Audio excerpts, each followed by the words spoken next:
O Brasil vive um momento em que os assuntos de defesa já foram colocados num segundo plano pelo próprio presidente, quando, por exemplo, há poucos dias ele disse que, no seu entender, as Forças Armadas poderiam colocar os reservistas, os 70 mil reservistas, para apagar incêndio e, por isso, não precisariam receber o serviço militar, ou seja, a formação militar, e ele mostrou que os 2 anos, ou os 2 mandatos que ele teve anteriores, e até, por que não dizer, os mandatos da Dilma Rousseff, que ele era, na verdade, o operador, a Dilma Rousseff era um poste colocado por ele ali, mas apesar de toda essa experiência, parece que ele esquece que ele é o comandante em chefe das Forças Armadas e recai sobre ele a responsabilidade da defesa do país. Agora, vou pegar 2 exemplos para ilustrar isso que você está falando. O Milei, na Argentina, ele está reaparelhando as Forças Armadas e voa de avião comercial, você sabia?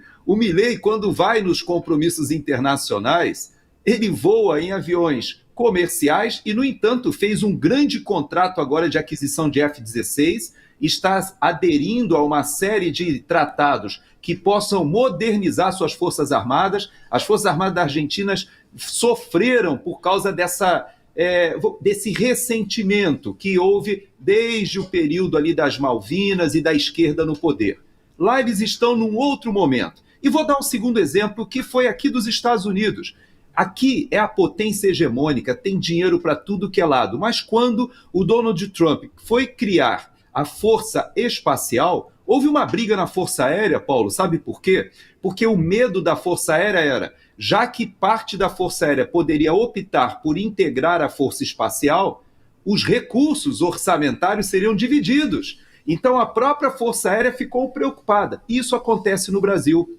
Ou seja, o orçamento é único. Quando você faz uma operação em Roraima, desloca blindados, munição, logística, pessoal, você transforma, inclusive cria uma cauda logística gigantesca para o Brasil responder ao amigo do Lula, que ameaçava invadir a Guiana e para isso precisava passar por dentro de Roraima. Não existe outra passagem. Então, veja que nós fizemos toda essa operação militar, mas o orçamento é único. Como é que isso sempre acontece no Brasil? E talvez as pessoas nem saibam disso. Sabe por que o Brasil não está combatendo os incêndios florestais? Porque não tem dinheiro. Essa que é a verdade. Hoje, as Forças Armadas poderiam ser utilizadas complementarmente? Poderiam, mas essa semana o próprio ministro da Justiça, o Lewandowski, veio dizer que isso é atribuição dos governadores dos estados. Não é mais atribuição do governo federal. Até o governo passado era culpa do Bolsonaro. Agora é dos governadores dos estados. Então você vê, Paulo, que esse assunto,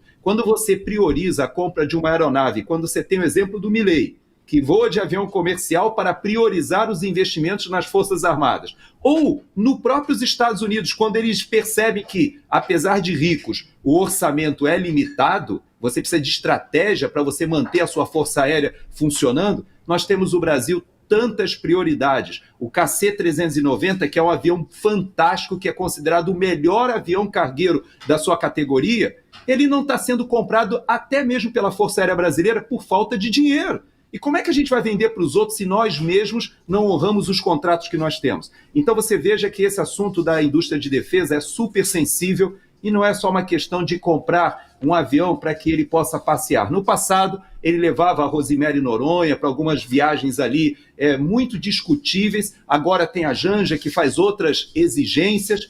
Mas eu posso te dizer que o Brasil precisaria pensar melhor no seu orçamento das Forças Armadas. Porque na hora que precisa ir para o sul para atender as enchentes ou para o norte para defender Roraima, isso custa dinheiro e sai do mesmo orçamento.